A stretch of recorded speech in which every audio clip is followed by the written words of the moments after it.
Salut tout le monde, on est parti pour le dernier récap du LEC de la saison régulière et comme toutes les dernières semaines, il s'agissait pour l'occasion d'une Super Week. 3 jours de compétition et 15 matchs pour dénouer les derniers enjeux de la ligue. On passait pour l'occasion sur le patch 11.15, un patch qui ramène sur le devant de la scène Syndra qui voit ses coûts en mana réduits. Et pour les autres changements notables, le up de Kennen notamment qui va en faire une option très intéressante en tant que champion AP sur la top lane.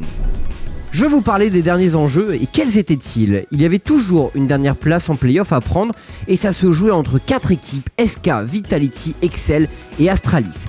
En haut du classement, l'agencement final avait de l'importance car aucune équipe ne voulait se retrouver dans le lower bracket des playoffs, un lower bracket qui signifie pas de seconde chance en cas de défaite.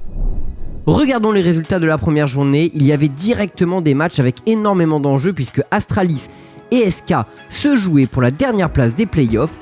On avait également 2 superbes affiches du haut de tableau avec Mad, G2 et Misfits Fnatic. C'était la dernière chance des SK face aux Astralis, une défaite les condamnant définitivement pour la course aux playoffs. Les Astralis étaient de leur côté l'équipe la plus avantagée en termes de calendrier. À la draft, on sent qu'il y a un problème chez SK. Une Gwen Jungle qui vient de se faire nerf et qui ne met aucune pression en early game, un topside full AP, un teamfight faiblard, alors que chez Astralis, la draft est carrée et apporte des solutions à tous les moments du match. Et finalement, on tombe dans un match avec assez peu d'action, mais cela joue en faveur des Astralis qui sont solides et qui profitent de la mauvaise draft SK Gaming. Ce dragon enterre les espoirs des SK qui loupent complètement leur contestation. Le chase qui s'ensuit ne leur laisse aucune solution. 3 kills plus un baron pour les Astralis. Les SK ne s'en remettront pas. Dommage car l'équipe s'était améliorée, mais il n'y avait rien dans cette game. Mad contre G2, c'est toujours une des meilleures confrontations du LEC et on attendait un beau match entre 2 équipes qui n'ont pas eu leur meilleure saison régulière, mais qui restent de gros prétendants au titre en LEC. Les G2 draftent intelligemment une composition avec beaucoup de globaux et de CC, ce qui peut être gênant pour le style des Mad Lions. Côté Mad, c'est une draft avec énormément de portée et de POC qui est affichée. Le match est rapidement très animé, Jankos trouvant un dive sur la mid lane, mais Elioya permet au dernier moment de rattraper le coup, tandis qu'au top, Armut trouve un solo kill sur Wunder. On a déjà 5 kills à 3 minutes de jeu, les 2 équipes sont venues pour jouer et ce n'est que l'échauffement. Pas d'écart au gold aux 14 minutes, mais voici un play en 2 contre 2 réalisé par les G2. Humanoid et Armut semblent avoir l'avantage au début, mais Caps et Wunder jouent parfaitement aux limites de la vision. Wunder met un superbe baril, Caps enchaîne avec la gold card, c'est propre et les G2 font le spectacle. C'est un match qui va vite entre les 2 équipes, regroupement au dragon, la portée des Mad Lions leur donne l'avantage à moins d'un engage des G2. Et c'est justement Mikix avec sa Leona qui ouvre le bal avec son ultimate. 4 joueurs Mad Lions tombent, triple kill pour Reckless, puis la T1 mid, G2 fait le break sur ce play. Malgré tout ça, les Mad Lions ont le secret pour faire durer les matchs. Le dragon ancestral approche, Mikix flash in et Humanoid se fait one shot. G2 prend la position, mais Wunder se voit trop beau et tombe également. C'est du 4 contre 4, le dragon ancestral est remporté par les G2 au milieu du chaos et ils finissent par s'imposer avec le buff. C'était chaud, mais les G2 ont su être décisifs au moment les plus importants de la rencontre. Ce Misfits contre Fnatic était très important puisque le perdant du match avait de très grandes chances de passer par le lower bracket des playoffs, synonyme de galère pour remporter le titre et pour aller aux Worlds. On rappelle au passage que les Fnatic n'ont pas encore gagné contre les Misfits cette année.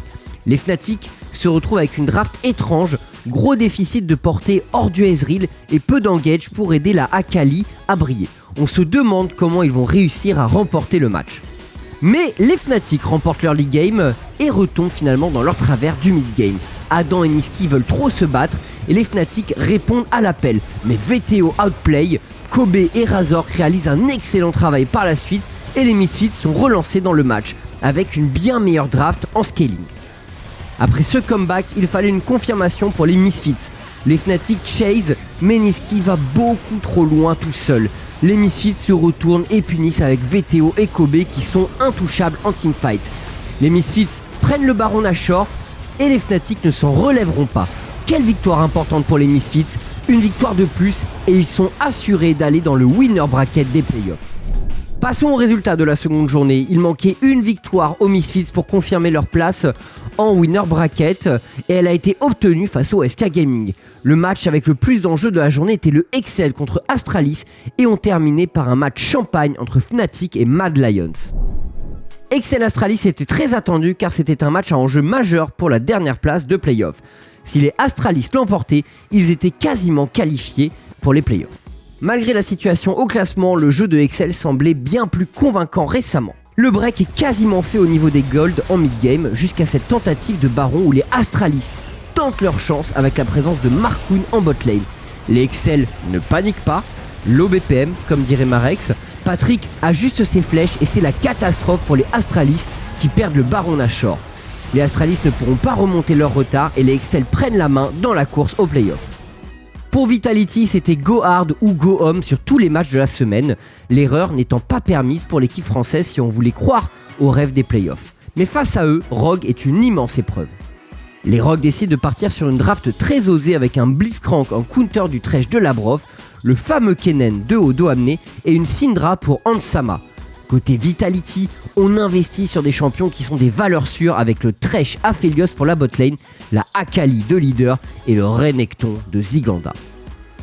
Et les Vitality se lancent rapidement dans le match avec un superbe dive sur la botlane conclu par un double kill de leader. La réponse Rogue ne se fait pas attendre, les deux équipes se lancent dans un fight autour du Herald et malgré l'avantage numérique pour les Vitality, les Rogues outplay. Quadra kill pour Odo Amné qui kite aux limites avec son Kennen, les Rogues reprennent la tête du match. Les Rogues accumulent de l'avance et trouvent un nouveau très bon fight avec encore une fois un Odo Amné au sommet qui crucifie les Vitality suite à sa téléportation. Les jeux semblent faits avec 6000 gold d'avance au compteur en faveur des Rogues. Mais les Rogues, comme d'habitude, veulent un peu trop en faire et vont trop loin. Labrov ajuste son hook et punit parfaitement le Blitzcrank de Trimby. Les Vitality saisissent leur chance et ace les Rogues. C'est le Baron Nashor et le comeback pour Vitality. Un dernier fight s'engage entre les deux équipes, Leader et Ziganda gagnent du temps et les Vitality reprennent l'initiative. 3 joueurs Rogue tombent, les Vitality remportent le match après un énorme comeback et continuent de croire à leur chance dans la course au playoff.